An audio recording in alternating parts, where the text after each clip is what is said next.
professor Olavo me indicou 2 livros. Eu fui todo feliz falar pro Paulo Figueiredo. Bota a câmera em mim aqui, pegar. Aí. Eu fui todo feliz falar pro Paulo, né? The World Was Going Our Way in the Sword and the Shield, que são os 2 livros do Christopher Andrew, esses 2 livrinhos aqui. E aí eu fui todo feliz falar pro Paulo. Paulo, vou dar uma lida nesses livros aqui, vai demorar. Os 2 livros juntos aqui tem mais de 1.500 páginas. E é um tesouro. E o professor lá falou que eram bons livros introdutórios às ações da KGB no Ocidente. Aí, o que você respondeu, Paulo? Não, porque são mesmo. Não é que nem são 2 livros introdutórios. São os 2 melhores livros sobre o assunto na minha época. Aí, sei lá, uns 10 anos atrás, eu fiquei meio que viciado em ler história de espionagem, KGB e tudo mais. E aí você tem que ler esses 3 livros. Na verdade, são 3 livros que você tem que ter. Cara, eu queria que você mostrasse, que na verdade são 3, né? Eu já mandei comprar o terceiro. Você tem... Na verdade, o primeiro deles é esse que é o The Sword and the Shield, que é o que você estava mostrando aí. Uhum. A história, eu não me lembro mais exatamente a história em detalhes, tá?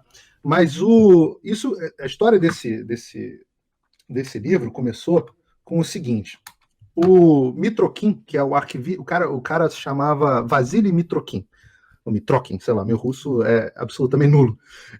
Ele foi... Russo, cada das russas. Pô, eu tinha que aprender, mas como eu sou casado... Não me escute. Como eu sou casado, eu não quero nem aprender russo.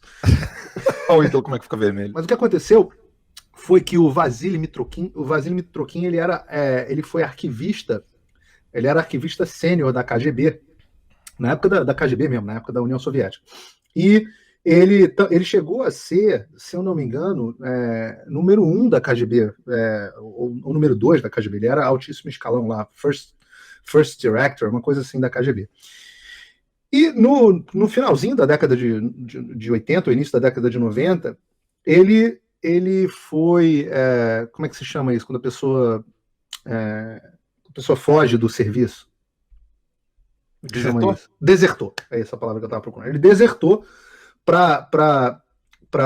tentou entregar os arquivos na embaixada dos Estados Unidos. Um monte de arquivos. Ele passou anos e anos copiando e guardando arquivos da KGB debaixo lá do piso, na baixa que ele tinha. Baixa era, sei lá, a casa de campo de praia lá deles. E ele ficou guardando durante anos. Eu estou falando aqui de cabeça, porque já tem muitos anos que eu li isso, mas ele ficou anos e anos guardando aquilo. E aí ele tentou entregar isso na embaixada dos Estados Unidos, o pessoal... Mas passou um caminhão, instalou um caminhão lá e falou: isso aqui é tudo arquivo da KGB que eu quero entregar.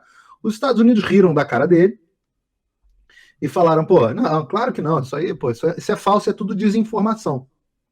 E aí o cara não acreditou, falou: pô, meu irmão, olha aqui, eu sou o Major Mitrokin, tá aqui, eu fui não sei o que, não, isso é desinformação, não levaram a sério. Aí ele foi para a embaixada da Inglaterra, e aí o pessoal aqui no chat me corrige se eu estiver comentando aqui alguma imprecisão, mas a moral da história é essa. E aí ele parou na embaixada da Inglaterra, e aí chamaram o Christopher Andrew, que é o autor do livro, e o cara olhou e falou: esse troço aqui é autêntico, meu irmão. Isso aqui é autêntico.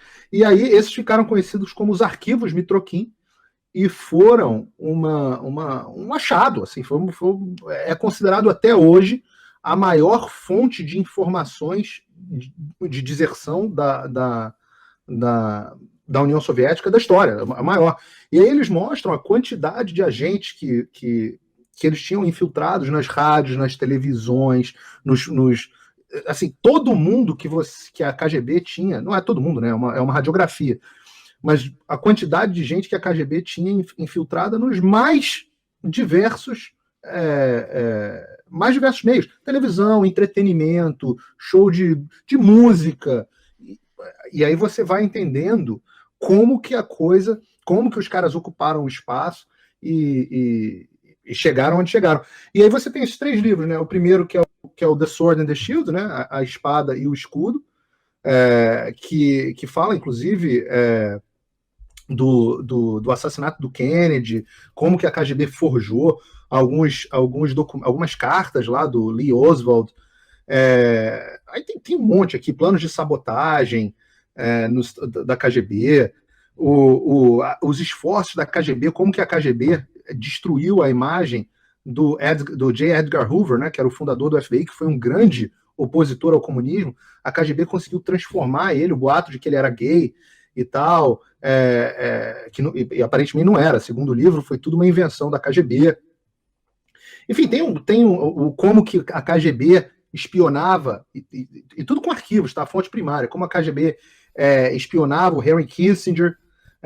O Henry Kissinger, para quem não sabe, foi o cara que foi talvez a pessoa mais importante das relações internacionais dos Estados Unidos da década de 70 para cá, e foi o idealizador da aproximação dos Estados Unidos com a China. Enfim, tem espionagem nas mais diversas companhias e tudo mais. E aí você teve o segundo livro, que é o The World Was Going Our Way, que é a história... The World Was Going Our Way, que significa o mundo estava indo na direção, e a KGB e a batalha pelo terceiro mundo. E aí é sobre os arquivos da KGB e a infiltração deles nos países de terceiro mundo. Também bem bom. E o outro livro também, do Christopher Andrew, que também que é o autor dos arquivos Mitrokin, não tão ligado aos arquivos Mitrokin, mas que é o The Inside Story da KGB. E também do Christopher Andrew. Então são 3 livrinhos. O Olavo é muito gentil de dizer que é introdutório, para ele é introdutório, né, para as pessoas comuns. Ninguém nunca ouviu nem falar desses livros. Você sabe que eu dei uma entrevista eu já era aluno do Olavo. Muito provavelmente, tá? Quando eu comecei a ler isso, há uns 10 anos atrás, eu acho que foi o Olavo mesmo, que falou em alguma aula do COF. Eu já sou aluno do Olavo há muitos anos. O Olavo falou em alguma aula do COF e eu falei, não é possível. E aí eu corri, porque ele contou, e eu corri atrás e comprei os livros, e na época eu estava fissurado sobre o assunto. Eu sou meio obcecado pontualmente, então de vez em quando eu crio temas na minha vida e saio correndo atrás deles. Então, essa foi uma época que eu li muito isso. Aí eu dei uma entrevista no Globo, quando eu era só empresário na época, não participava do debate público, eu dei uma entrevista no Globo, onde eu falei isso. Falei, não, inclusive a KGB tinha um monte de agente infiltrado nos meios de comunicação, e foi assim que eles ocuparam os espaços, etc, etc. O Globo fez uma reportagem, tá na internet se alguém procurar, me caçoando de mim como se eu estivesse falando a coisa mais ridícula do mundo. Eu falei, mas não, isso não é uma teoria da conspiração. Isso é um fato. A gente tem os arquivos primários deles contando quem eram os agentes, aonde estavam infiltrados, quais eram os métodos. Isso não é uma teoria, isso não é uma coisa de chapéu de alumínio na cabeça. Pô, quem acompanha aqui o Radar da Mídia sabe que se tem uma coisa que eu não sou, é muito afeito à teoria das conspirações, né? O Alan não gosta que eu use esse termo, que ele diz que é filosoficamente errado, mas a palavra que a gente usa aqui em inglês, então talvez eu esteja fazendo a tradução mal feita, é skeptical, né? Uma pessoa cética em relação a afirmações que são feitas. E eu sou sempre muito cauteloso em acreditar em coisas sem evidência, mas essa questão da infiltração nos jornais é impressionante. É impressionante. A gente estava falando disso, né, Alan? Outro dia a gente estava falando no telefone sobre isso. A gente estava falando do Anselmo Góes, né? Que admite, conta a história rindo. Tá na internet também o vídeo para quem quiser ver. O Anselmo Góes, para quem não sabe, é um jornalista do Globo. Eu acho que ele ainda está no Globo. A coluna dele de fofoquinha do dia a dia no Globo já me difamou umas 5 ou 6 vezes. A coluna dele de fofoquinha no Globo, de acontecimentos no Rio e tal, é bem mongolóide, mas era muito lida, porque eram notinhas, não sei se ainda hoje em dia não deve ser mais, mas eram notinhas de um parágrafo, e o Anselmo Góes conta que ele, como jovem, foi estudar na União Soviética com o nome de Ivan, tem que procurar aí no Google, Ivan, não sei lá das quantas, o nego deu um nome falso para ele e tal. Mas é tudo invenções, são tudo invenções, né, Paulo?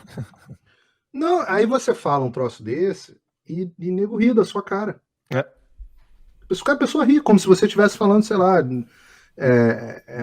na verdade é igual o ministro Barroso. As pessoas que não acreditam que o homem foi à Lua, acreditam que a Terra é plana e que as eleições americanas foram fraudadas. Né? A ignorância, o cara é muito ignorante. Então, para ele, essas coisas estão no mesmo patamar. Terraplanismo, o homem não ia à Lua, os americanos, houve fraude nas eleições americanas, e os russos, a União Soviética tinha agentes infiltrados nos jornais. Entendeu? Pro cara é tudo ali no reino da fantasia. E por que isso é possível? Isso é possível porque a própria mídia, que deveria informar as pessoas sobre esses acontecimentos, não informa. Ela coloca o manto da invisibilidade. Você não vai ler nem na Super Interessante sobre os arquivos Mitroquim, né? Não vai ler. Então, eles são ao mesmo. Então, os órgãos que são infiltrados são os responsáveis por tirar a credibilidade da história de que eles são infiltrados. E aí, qualquer um que fale a respeito é tratado como um maluco teórico da conspiração. Isso é muito mais forte hoje no jornalismo atual. Porque o jornalismo atual, essa história de tratar a gente como blogueiro, como youtuber, ou o que quer que seja, para rebaixar a gente de categoria, essa história é para isso, é para poder manter o manto da invisibilidade e o monopólio das virtudes que esses jornalistas que têm esse sacerdócio, essa casta especial, que tem uma carteirinha, por um acaso a gente também tem, né? O Alan e eu sei que a gente tem. Essa carteirinha deveria dar poderes especiais para a gente, né? Não é isso?